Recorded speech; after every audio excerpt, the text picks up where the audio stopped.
Hey everybody, this is Matt, the Christmas City Picker, and you are listening to the Thrifting for the Future podcast, where we talk about thrifting, reselling for a goal, and everything in between. On to the next episode. What's happening, everybody? It's Matt, the Christmas City Picker, and welcome to the 9th episode of the Thrifting for the Future podcast. Today we're going to talk a little bit about returns, feedback, negative feedback mainly, and how to combat that. We're going to talk about a bunch of platforms of selling, eBay mainly, but there's also Facebook and Mercari. So let's just talk about feedback. For those of you that aren't aware, after a buyer gets the item, they have the opportunity to leave a little feedback for you, rating you and your services and your items, and it's the lifeblood of a seller's account, because too many negative feedbacks drops you down in the algorithm for eBay, and it also is unappealing for other buyers when they hop on and they see, only have 75% positive. So feedback is very important. The feedback can be negative at times, and if you feel that it is not rightfully given, there are ways to go about having it removed. So we'll talk about that. First off is with eBay. eBay has a star rating that they use. So when you go on somebody's profile, you can see their stars, and if you click on it to read the feedback, you get a more detailed view of the rating in terms of product, timely shipping, etc., etc. The reason I'm making this podcast is because the past 2 weeks I have had one negative feedback and one return request scam. So that's kind of why I wanted to make this podcast, because I want to kind of put it out there so that way you guys can protect yourselves against that. The first one let's talk about is the feedback for an item. The item in question I sold on my eBay store, and I'm sure as all of you who ship things and sell things have had happen at least once or twice, is sometimes items get lost in shipping.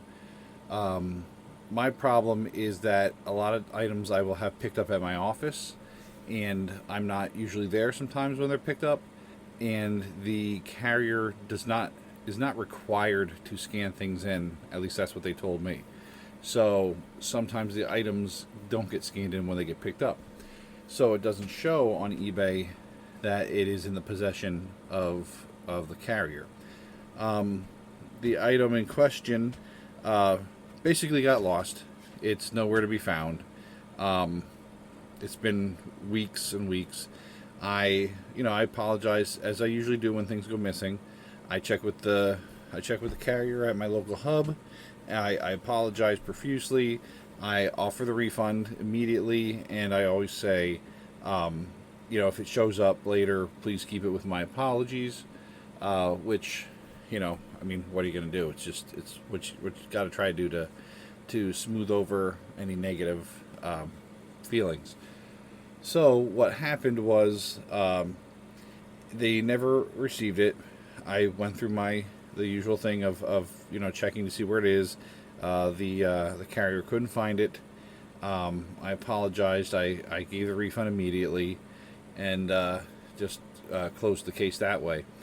Fast forward to earlier this week, and I pull open my eBay like I usually do every morning just to see if there's any feedback left, and I get the negative feedback. And everybody's entitled to their opinion, so it is what it is. If people agree with the buyer, then whatever, but I didn't. Basically left a negative feedback saying they never got the item. He had never got the item. The I gave an excuse that it was missing, when actually I did not want to sell it because I realized the price was too low and changed my mind. Never do business with this buyer, yada yada yada, which is complete bull. The price was fine. I have no problem with the price. And if I wouldn't do that. If something got listed at a lower price by mistake, I would pull it down before somebody bought it. This item was up on eBay for 16 months. So I don't really think that, after it was finally bought, that I was like, oh my God, I could have listed it for more. So there goes that theory. Basically, it's a negative feedback that was left with baseless claims. So how to go with that is, first you request that the buyer remove the feedback. And I did that. And I got a response promptly from the buyer basically saying like, go after yourself. Said, yeah, you did this before. They pulled up a feedback, the only negative feedback on my account from I think it was 2 years ago, where it was, the negative feedback was left saying that the shipping took too long, which was, bear in mind, this is during the pandemic, and that I charged shipping, which I did, and it was a mistake, and I fixed that as soon as I noticed it. I sent the refund for the shipping. So either way, so they basically tried to say that I have a history of blaming the carrier, which, come on, let's be realistic. So they refused to pay for it. They continue to argue, and there is the one point that I want to make is, you can debate on eBay, never argue too hot, never let your argument get too heated, because everything is saved in their database, and if the buyer or seller, whichever end you're on, wants to escalate it, you can get in trouble. You can get suspended, stuff like that. So I always keep it professional, and just I'll debate, but then I kind of end with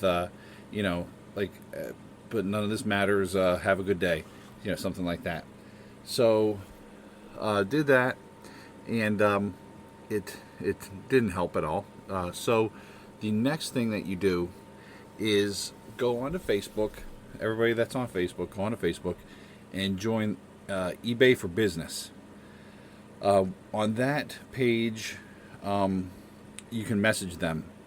And now, granted, they're not eBay per se, but I don't know exactly how it works. I'm going to have to look into it and get back to you guys later with another episode. But eBay for Business basically will help you with certain issues that you're having. It's a third-party platform. So I've done this before with things with my account getting suspended for 3 days because of something that they said was medical, which wasn't.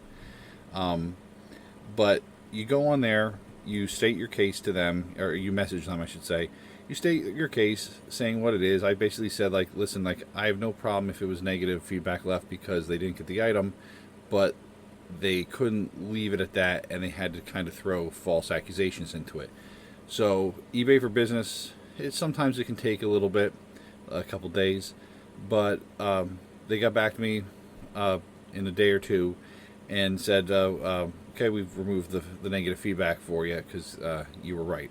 So there you go, one negative feedback taken care of on the eBay. So everybody remember that eBay for Business on Facebook is a great resource to help you if you don't want negative feedback, or if you feel, like I said, if you feel like the negative feedback was wrongfully placed. So that was that. On to the next one. This platform is Facebook Marketplace. I know you guys are going, geez, 2 negative feedbacks in a week. Yeah, it happens sometimes. It's rare. It hasn't happened in easily over a year. But this buyer bought a pair of Jordans from me that I had for sale. Now, I kind of had a feeling this was going to happen. But when you're selling on Facebook more than in eBay, be aware of scammers. Facebook is full of them. I don't sell anything expensive or small like that I ship on my local Facebook marketplace. I always make sure it's just shipping only, and I hide from friends just because I don't know. I just don't need my friends to see what I'm selling on Facebook Marketplace. But yeah, so this person bought a pair of Jordans that I took 12 pictures of. I have more. I put it on Facebook, listed it as used because it is. It's from 2012. Showed pictures showing the accurate condition. There's a light wear, no rips or tears. Some sole wear, plenty of life left, but overall great shape. The item was, it was delivered that morning, and not even till the evening. That afternoon, I got a message from the buyer saying, yo, these are fake. I have several pairs of Jordans, and I wear this size, and these are tighter on me, so these are fake. And they had some pet hair in them, which they're used, and they weren't mine. So if there's pet hair inside, it's not for me. I cleaned them as best I could. But some people get mad over a little bit of pet hair, which I understand, but still, it's a used item. So, had pet hair inside on the insoles, and the one part had some wear, and that's everything that was stated. They're used. They have light wear. They're a size 12. But and then he finished it with, I'm gonna need a full refund. So what I do on that is I message back with, okay, I'm first off the check app said they were authentic. So I'm sorry that the size doesn't work for you. I took pictures of the accurate condition, so everything that you saw in the pictures you see now. Nothing's changed. I'm sorry you're unhappy. Send them back, and I will issue you the full refund. That just draws an angry face emoji from them. I don't know how. I don't know why. I feel that's doing everything correctly. But still trying to say, then you get, after another day, sending a couple messages to me, says, how about you just give me $30 back, and I'll keep the shoes. Where now this is up to you. As a seller, it's up to you. You do what you want.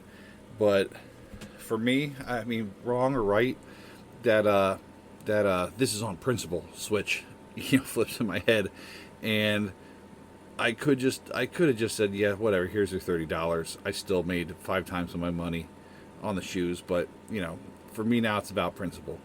So I'm just like, no, send them back, because I can sell them for more than what I would be giving you them for. So just send them back, because here's the thing: when you sell, always check your return policies and the platform. Facebook does not have a return policy like eBay does, and that is where it's the fault of many buyers that don't understand that. Facebook, eBay, you can put no returns, but it pretty much means, yes, you'll take returns.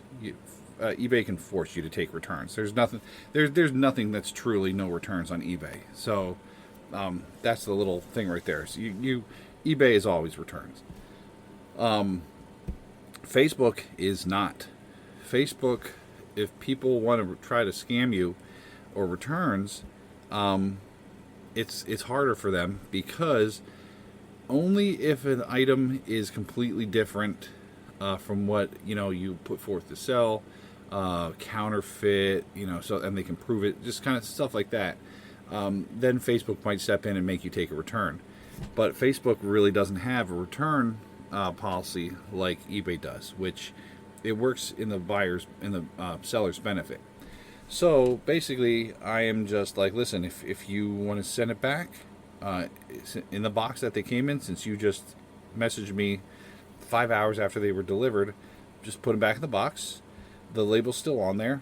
Go to UPS, or post office.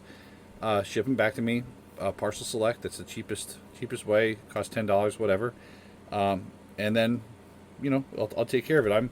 I'm an upstanding enough person where if I get something back like that, I'll return the money. I won't try to pass one by or over on somebody. I won't try to screw anybody over. So that is yet to be seen. He said, I'm waiting to see what Facebook says about the returns, and this was 3 days ago. Basically, like, my view is with people like that are trying to scam you out of money, or trying to get a free item out of it, stand your ground with it, because if you know that you're not wrong, Facebook isn't going to really make you have to pay. So I will post it on a future podcast if Facebook actually did step in and say, send him his money back. But I'm not sending anybody any money back unless I get an item back. That's my number one rule. Is if it's a big enough item, you're sending it back to me before I send you money. If it's something small, like I know, like I've sent out, let's see, like an LP. I've sent out an LP where it's been cracked in transit, because you can send them in the media mailers, the cardboard mailers for records, but if they get in between something and a carrier steps on it, then that thing's getting cracked. So with that, I will just refund the money. That's not even an issue. But something like this, where the shoes were $100, you're not getting any money out of me until I see them in my hand. And even then, what I do too is to combat the scamming of returns. Is I always say, once you send the item back, and I receive it and check it against all the pictures that I have taken of it that I keep in file, I will then issue your return. Because basically, I learned this the hard way a long time ago. Is I sold an electronic piece. It was an old portable record player, and somebody basically bought it to take the pieces out of it and sent me the old shell that they had, saying it was broken, and eBay made me take the return. So what I do now is I take pictures to make sure that I have the serial number of what I sent out and everything like that, just in case they send me, they try to pull the old switcheroo. So that's my whole theory with the returns on that. Negative feedback on Facebook. I know there's feedback for buyers and sellers on Facebook. I don't know if anybody actually looks at that. I don't. I just look at the item, because you have to deal with the seller a little more than you do on eBay. So you actually have to talk with them, so you can kind of get a feel if they're fake or not. But yeah, so those are the two stories for this week. I've had others with, problem buyers and problem sellers. There's one lady that bought a repro thing for me that was clearly listed as a repro, and she wanted her money back because she said it wasn't real. And I was like, well, that's what repro, means. That's not real. It's not authentic.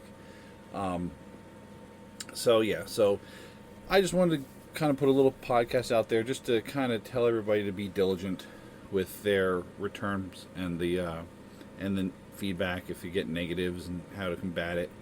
So just be careful of scammers. Just watch yourself. Anything that you sell on, always read the return policy before you start selling on a higher level, because if you don't know it, it can come back to bite you in the butt.